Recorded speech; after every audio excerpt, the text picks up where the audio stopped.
In 336 BC, while at the peak of his glory, Philip II of Macedon is murdered by a member of his personal guard.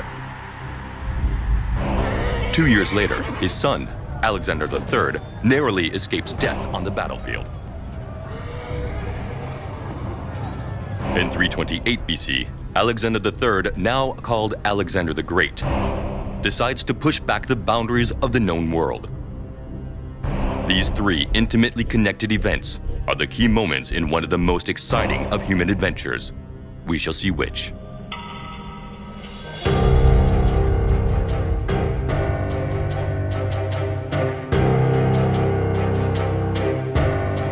Today, the world consists of some 200 countries. Half of them are democracies. People there are born free and equal under the law. They can speak freely and choose their own rulers. For these people, these rights are natural, and they're prepared to fight to maintain them. But there was a time when the very idea of equality had never been articulated. A time when only a handful of men dreamed of a free world. This period is antiquity. The foundations of our civilization were laid then. It is the age of philosophers, legendary warriors, and mighty deeds.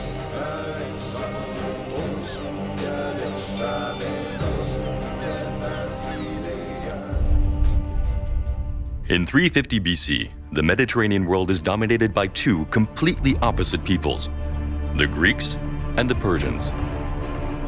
Persia is immense, its wealth fantastic, and its art refined. It is governed by local lords, obedient to a great king. He rules over regions with differing cultures, but is careful to respect local customs. Under his administration, a vast network of communication and irrigation is developed.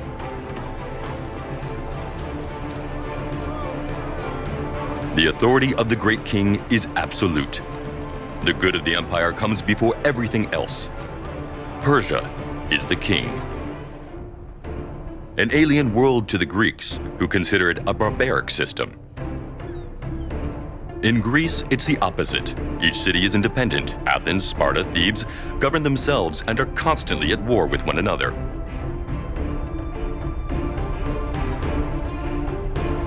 In Greece, the nation does not exist. You are Athenian, not Greek. Each city is a laboratory of ideas where philosophers debate the best form of government. Greece is the city. In Persia, a man has no significance. In Greece, he is the center of all.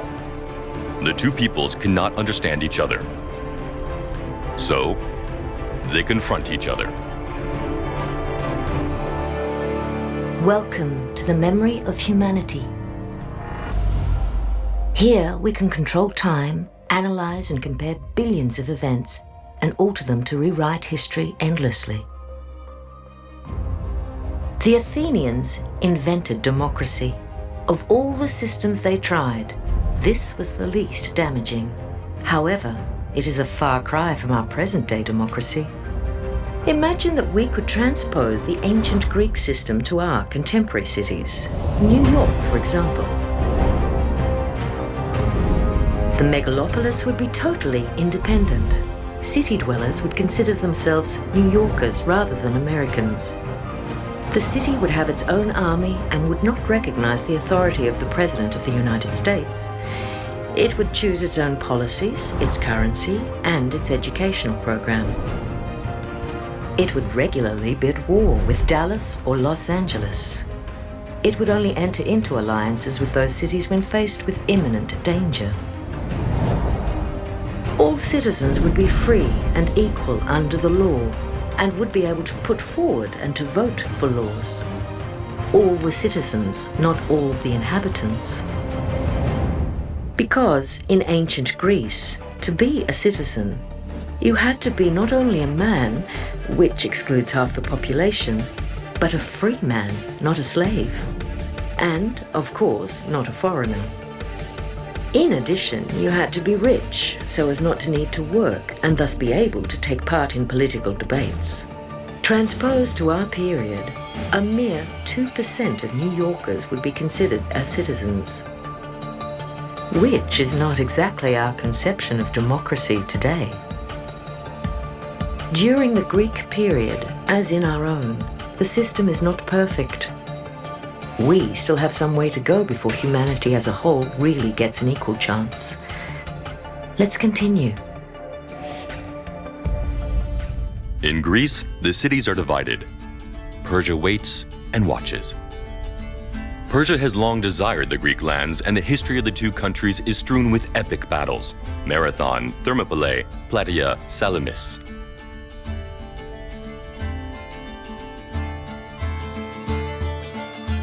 Twice, the Persian Empire raises a mighty army and invades Greece. Twice, the Greek cities put aside their differences and unite to fight a numerically superior enemy. These invasions spark a deep hatred of the Persians among the Greeks, and they dream of revenge. At this moment, King Philip II enters stage. He is not Greek, but Macedonian, a people tolerated by the Greeks. For example, the Macedonians are allowed to enter the Olympic Games. And Philip has a plan. Put an end to the wars between the Greek cities, provide Greece with a strong central power, and then invade Persia. With a combination of ruse and military force, Philip achieves his first two objectives. The Greek cities end their quarrels and finally, reluctantly, recognize his authority.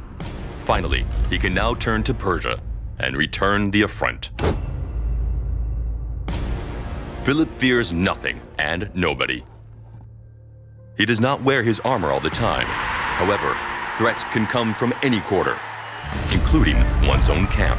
Before the eyes of his son, Alexander, Philip II is murdered by a royal guard. Is it personal revenge? Is it a plot? The truth has vanished with the centuries. On the death of Philip, the new king is called Alexander III. He is only 20, and all of Greece is asking the same question. Will this young man measure up to his father? Unity is strength. Look at the battles between Persians and Greeks. The evidence is clear. On the field of battle, the Greek army wins. The Greeks explained this simply as their superiority over all other peoples. A flattering explanation, but a false one. The key lies in the strategy. Whereas the Persians fight without any real cohesion, the Greeks gather in formations they call phalanxes. These are tight groups armed with long spears and presenting a wall of shields, a wall bristling with spikes. When a phalanx advances directly at the enemy, nothing can stop it. Nothing apart from another phalanx. When faced with superior enemy numbers, the phalanxes can hold a front line. But they cannot achieve victory by themselves. They are accompanied by heavy cavalry on their flanks, whose aim is to attack the enemy from the rear. This is the famous hammer and anvil tactic, still taught in military academies to this day. 2,000 years later, the Zulus used a similar tactic to crush the British in a battle. And yet the British were armed with rifles. Even the finest of soldiers can lose if they are poorly led. Philip was an excellent general. But what about Alexander? On the death of Philip, the Greek cities think they will regain their freedom. A grave error of judgment. Although Alexander is very young, he already has the soul of a conqueror.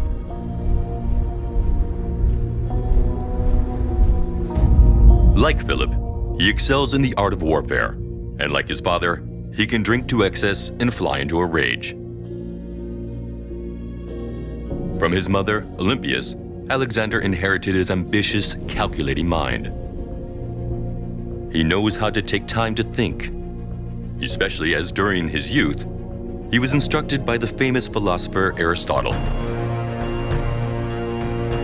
Alexander is an inexhaustible warrior, curious about everything and paradoxically capable of infinite tenderness as well as terrible rages. He assumes the role of king without batting an eye. When the city of Thebes revolts, Alexander reacts at once with authority. Thebes is vanquished and razed to the ground. The message is clearly received by the other Greek cities. There will be no more revolts. Everybody steps in line. As his father dreamed before him, Alexander can now turn to Persia. In 334 BC, he crosses the sea and attacks Asia. In May, we had the first confrontation with the Persian army, the Battle of Granicus. As always, Alexander rides in the front line at the head of his elite cavalry. Surrounded by enemies, he is wounded within an inch of his life, but his loyal protector Cleitos saves him in the nick of time. The adventure might have ended there, with the young king dying on the field of honor, aged 22. But Alexander continues his irresistible march. Miletus, Halicarnassus, then Issus, where he crushes the army of Darius, the great king of Persia, who flees for his life.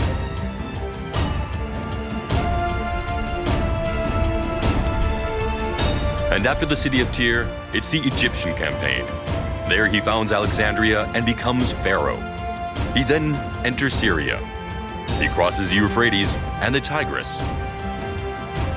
On October the 1st, Alexander finds the army of Darius in his path at Gaugamela.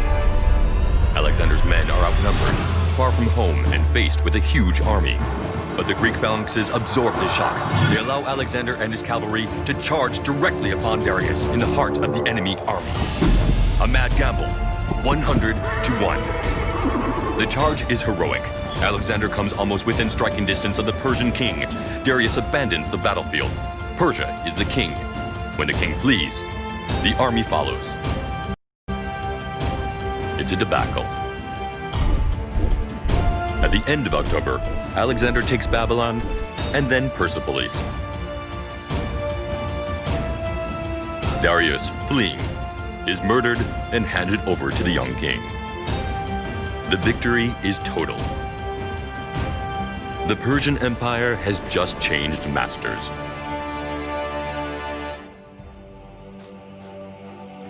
To achieve this victory, Alexander had to be ruthless.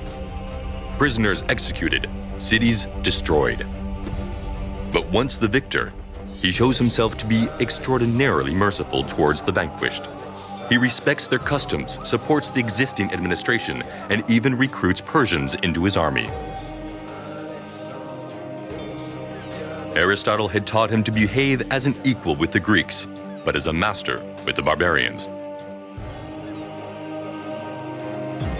Alexander chooses a fresh path, at the risk of making enemies in his own camp.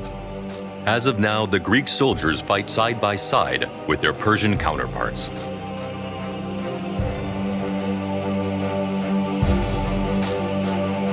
To conquer, strength is not enough. Where his generals saw only a simple military campaign, Alexander looks further. He imagines a world united under his authority, where everyone lives in peace. Alexander does not want to destroy the Persian Empire. He just wants to take control over it. Better still, he wants to merge it into the Greek world to form one universal world. For some, a revolutionary vision. For many, insanity. Because from the dawn of time, each people has unfailingly considered itself superior to others. And the Greeks are no exception to the rule. Let's fast forward to the 19th century. The British were faced with the same questions. Their vast empire covered a huge diversity of peoples. But the difference from Alexander is this. There's no question of merging into a spirit of universality. It's a question of imposing a model upon the vanquished. Modern racism, whereby certain people think they are naturally superior to others, dates from this period. The British of the 19th century have much in common with certain Greeks of antiquity. convinced of their superiority over the Persians. And for these Greeks, Alexander is going too far. It starts with a yearning for the time of Philip, Alexander's father. With him, things would have been much simpler. With Persepolis destroyed and Darius dead, we would have subjugated the Persian people and then come home in triumph. But for Alexander, the adventure is only beginning. The king of Macedon, Pharaoh of Egypt, great king of Persia, considers himself the equal of the gods. He thirsts for ever more conquests. To the east and to the west, everything is now possible. Coming under increasing criticism, Alexander starts to see traitors on all sides. And he might be right. Parmenion, a leading general of Philip's generation, is more and more virulent in his criticism. He pays with his life. During a typical Macedonian evening of drinking, one man gets carried away. Not any man. Cleitus, the most loyal of Alexander's lieutenants, the man who saved his life only a few years earlier. In front of all, Cleitus harks back to the period of King Philip. He criticizes the presence of Persian barbarians alongside noble Greeks. He goes so far as to insult the king. Both men are drunk. Alexander, in a fit of rage, kills Cleitus with his bare hands and immediately regrets it. Faithful to his dream of one universal world, Alexander marries a Persian woman. He orders 10,000 of his men to do the same. The king of the Macedonians dresses in Asian style, recruits Darius's former soldiers into his army, even into his own personal guards. Those close to him ask him to stop there and consolidate his conquests. His generals beg him to give his men a well-earned rest. Alexander could return to Macedonia for a while, reassure his people, and consolidate his power. Then he could launch a new campaign towards the west and Italy. Against all advice, Alexander decides to venture further afield. Now, he wants to conquer India. The die is cast.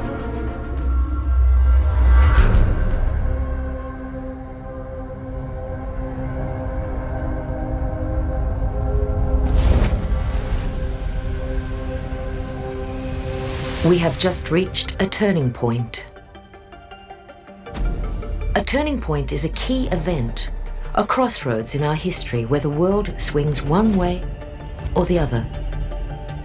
What would have happened if Alexander had decided to turn around and go back to Greece?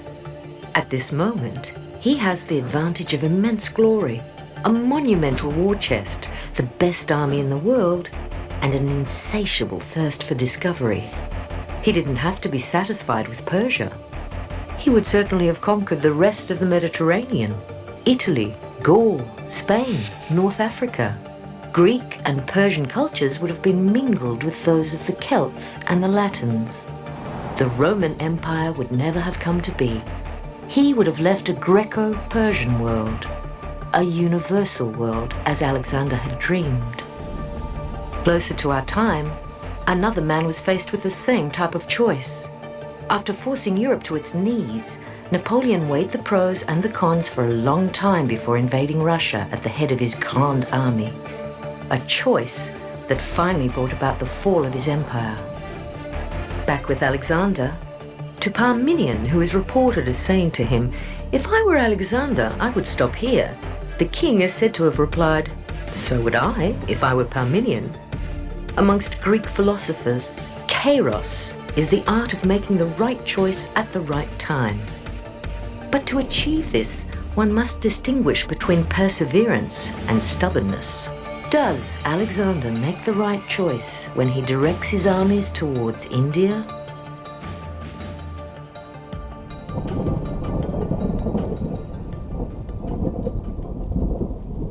The India campaign is the one campaign too many.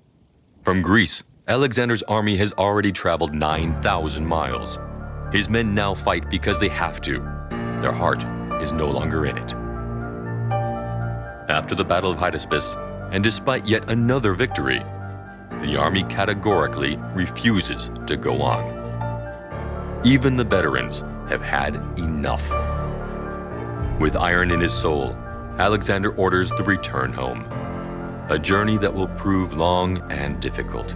Haunted by the questionable death of his most loyal friend, Alexander is stricken with fever in the spring of 323. During the night of 10th to 11th of June in the year 323 BC, Alexander III of Macedon, known as Alexander the Great, dies. He was at the head of the greatest empire ever known at that time. He was just 33 years old. In shock, his generals are lost. Alexander has a child, but he is far too young to rule. So, who is to command? Who must fill this immense void? Very soon, they are all trying to take advantage of the situation. Former brothers in arms finally come to blows. Alexander's generals will tear his empire apart. Nothing will remain. Even his son is murdered. Mighty kingdoms will be created from this breakup, but none of them will be strong enough to counter a rising power.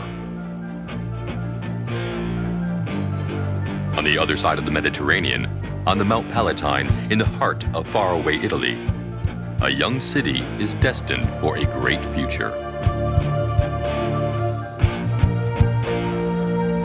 But that is another story. So who was Alexander? For some, a bloodthirsty tyrant. For others, a humanistic conqueror. This page of history was written 2,000 years ago. It comes down to us through testimonies that have survived the ages. On several occasions, these texts come close to disappearing. Some of them have been lost forever. Sometimes fantasized, sometimes exploited for propaganda. Rewritten on many an occasion, the history of our ancestors has been modified and altered by generations of human beings. It is for the historian to seek the truth. Like an investigator, he or she must discover information, sift the true from the false, remain as objective as one can. A task that is made all the more difficult because our history is in perpetual motion. Our judgment of events changes with every new discovery and, most importantly, with our point of view.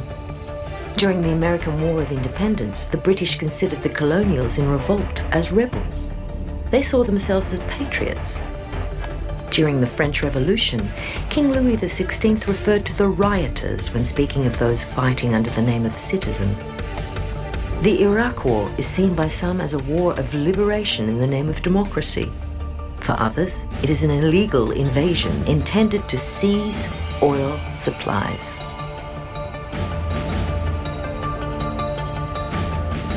The facts remain the same, but interpretations change radically according to points of view and interests. So what of Alexander? Tyrant or humanist? Over the centuries, many have opted to see him as a guide who has allowed them to dare to follow their own path. In his name, some of the most insane and ambitious projects have come to pass. His image has come down the centuries and it still inspires us today. Alexander the Great, the invincible conqueror who went to the end of the world, the man who united people by his will alone. Maybe after all, that is the greatest of his legacies.